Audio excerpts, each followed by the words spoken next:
이 세대의 하나님의 사람.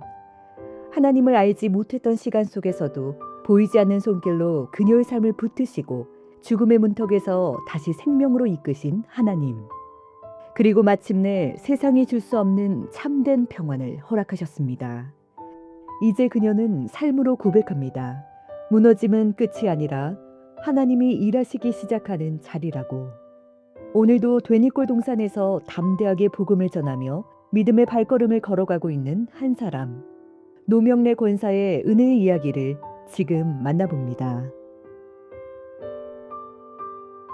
코로나 시기 다락방 예배를 드리던 중 수년 전 탈북한 자매의 이야기를 듣게 되었습니다.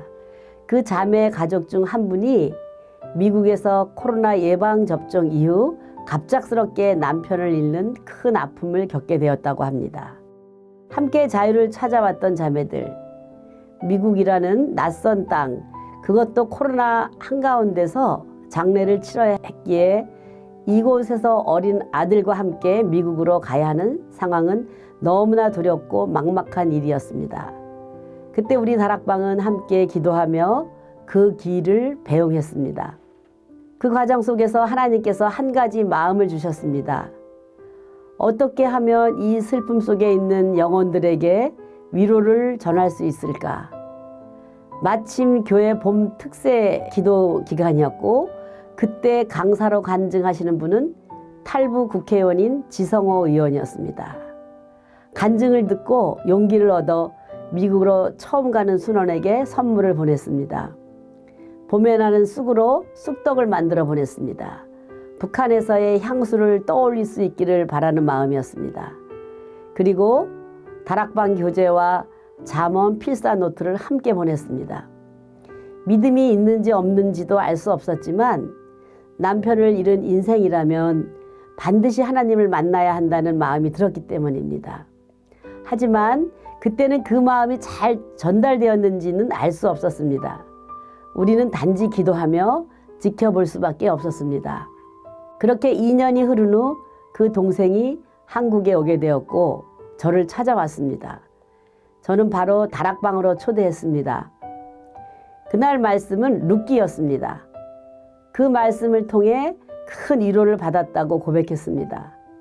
이후 한 달 동안 두세 번 더 만나며 함께 식사하고 교제하는 시간을 가졌습니다. 그런데 어느 날 예상하지 못한 이야기를 하게 됩니다. 순장님, 옆에 집을 짓고 같이 살면 안 될까요? 처음에는 너무 놀랐습니다. 그래서 이유를 물었습니다.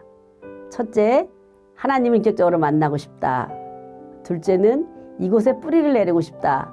이 고백을 듣는 순간 이것은 사람의 생각이 아니라 하나님이 주신 마음이라는 확신이 들었습니다.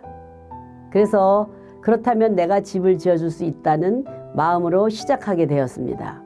그러나 다시 한번 확인하기 위해 미국으로 돌아가 깊이 생각해 보라고 했습니다. 그럼에도 불구하고 변함없는 결심으로 돌아왔고 결국 건축이 시작되었습니다. 이사야서 51장 3절 말씀.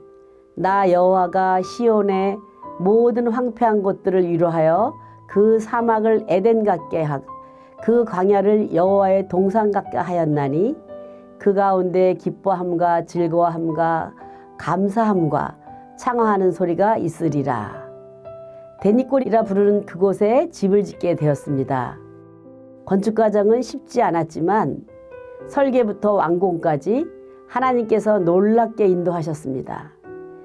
교회 성전 건축 때처럼 기도 제목을 붙들고 시작했고 매일 기도하며 진행했습니다. 그 결과 총 112개의 기도 제목이 쌓이게 되었습니다. 또한 저는 5명의 일꾼들과 함께 생활하며 식사를 준비하고 그들을 섬기기 시작했습니다. 단순한 건축이 아니라 그분들에게 복음을 전하고 싶은 마음이 있기 때문이었습니다. 한 번도 해보지 못했던 일이었지만 하나님께서 목자의 심정과 담대함을 주셔서 감당할 수 있었습니다. 결국 7, 8월에 시작된 설계는 12월에 완공되었고 모든 과정 속에서 하나님의 살아계심을 분명히 보게 되었습니다. 그렇다면 이 건축의 의미는 무엇일까요? 처음에는 그 자매의 결단으로 시작된 것 같았지만 돌아보니 이 모든 것은 하나님께서 이루신 일이었습니다. 코로나 이전의 부도 5년 반 동안의 재판과 고소고발, 말로 다 할 수 없는 어려움 속에 있던 저희 가정에 하나님께서 한 영혼을 보내셨고 그 영혼을 통해 새로운 일을 시작하게 하셨습니다. 이 건축은 단순한 집이 아니라 살아계신 하나님을 보고 경험하고 증거하는 현장이었습니다. 낯선 이웃, 탈북민, 미국 시민권자, 그리고 건축 일꾼들까지 이 모든 만남 속에서 하나님께서는 한 가지를 보여주셨습니다. 하나님은 지금도 살아계셔서 사람을 통해 사건을 통해 일하시고 계신다는 사실입니다. 집을 건축하는 과정 가운데 하나님께서는 기도 후원자들을 붙여주셨고 이곳은 점점 선교지와 같은 장소가 되어갔습니다.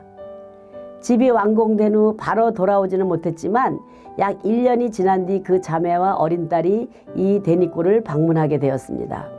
아빠를 잃은 지 2년 만이 된 어린 딸과 엄마와 이곳에 머물며 새로운 시간을 시작하게 되었습니다. 2달 동안 함께 지나며 우리는 매주 토요일 새벽 4시에 출발하여 토요비전 새벽 예배를 드리러 갔습니다. 8번의 예배를 오가는 길 속에서 저는 그 자매의 인생 이야기를 듣게 되었습니다. 탈북 가정, 생사를 넘나드는 위험한 여정, 중국과 몽골을 거쳐온 이야기, 하나원에서 교회로 연결된 과정, 중국에서 미국 선교사님의 만남 등 사람으로서는 감히 상상할 수 없는 삶이었습니다. 또 미국에서의 삶, 군 간호장교로 10년의 생활, 결혼과 남편과의 5년 그리고 갑작스러운 사별까지 이 모든 과정이 하나님께서 준비하신 훈련이라는 마음이 들었습니다. 그래서 물었습니다. 북에 두고 온 가족이 생각나지 않습니까? 그런데 지금은 생각할 여유조차 없다고 했습니다. 그때 저는 깨닫게 되었습니다. 이 집을 왜 짓게 하셨는지, 왜 이 만남을 허락하셨는지, 하나님께서 이 영혼을 통일을 위해, 하나님 나라를 위해 준비시키시고 계신다는 마음이 들었습니다. 그 자매는 2달 동안 머무르며 단 한 번도 빠지지 않고 다락방 모임에 참여했고 줌으로도 예배를 드리며 믿음이 자라가기 시작했습니다. 지금까지 4년을 매주 한결같이 한 번도 빠지지 않고 변함없이 예배를 드립니다. 이 또한 사람의 노력과 힘으로는 할 수 없다는 것, 하나님만이 하신다는 것을 알게 됩니다. 저는 더 큰 하나님의 선물을 받게 됩니다. 저는 결혼하지 않았고 자녀도 없습니다. 그런데 하나님께서 어느 날 딸과 손녀를 보내주신 것입니다. 동역자이며 가족을 주셨지요. 그 이후 저는 미국에 가서 여느 할머니처럼 손녀를 보러 가게 됩니다. 그곳에서 매일 밤 어린 소피아를 품에 안고 자장가를 불러주었습니다. 하나님이 너를 사랑하신다. 너는 하나님의 자녀다. 매일 기도해주고 함께 예배하며 시간을 보내는 가운데 이 어린아이의 입에서 신앙 고백이 나왔습니다. 나는 하나님을 믿습니다. 나는 예수님을 믿습니다. 그 고백을 듣는 순간 제 안에 소망이 생겼습니다. 하나님, 이 아이를 글로벌 인재로 사용하여 주옵소서. 이후 미국 소피아네 가정에서 소그룹 예배가 시작되었고 지금은 약 30여 명이 모여 예배를 드리고 있다고 합니다. 영상으로 그 모습을 보며 저는 확신하게 되었습니다. 이 모든 일은 사람이 한 것이 아니라 하나님께서 이루신 일이라는 것. 지금 데니골 이 땅은 완전히 새롭게 기경되고 있습니다. 많은 사람들이 오고 가며 이곳은 마치 에덴 동산과 같이 회복이 일어나는 장소가 되어가고 있습니다. 이곳은 은혜의 저수지이며 선교의 병창기지이며 치유와 회복의 장소로 사용되고 있습니다. 앞으로도 이곳은 사명 나눔, 생명 나눔, 은사 나눔의 땅으로 하나님께서 계속 사용하실 것을 믿습니다. 그 자매는 이제 분명히 고백합니다. 나의 사명은 통일을 위해 기도하는 것입니다. 하나님 나라를 위해 쓰임받는 것입니다. 저는 이 모든 과정을 통해 한 가지를 붙잡게 되었습니다. 함경북도 무산에 계신 자매의 부모님이 대니골에서 함께 살아갈 그때를 기다리며 믿음의 모험 203350 비전을 선포합니다. 하나님은 지금도 살아계셔서 사람을 통해 만남을 통해 사건을 통해 각자에게 주신 사명을 이루어 가신다는 사실입니다. 저는 오늘도 새날, 새마음, 새 힘을 주시는 주님을 찬양하며 믿음의 발걸음으로 뚜벅뚜벅 걷게 하시길 소망합니다.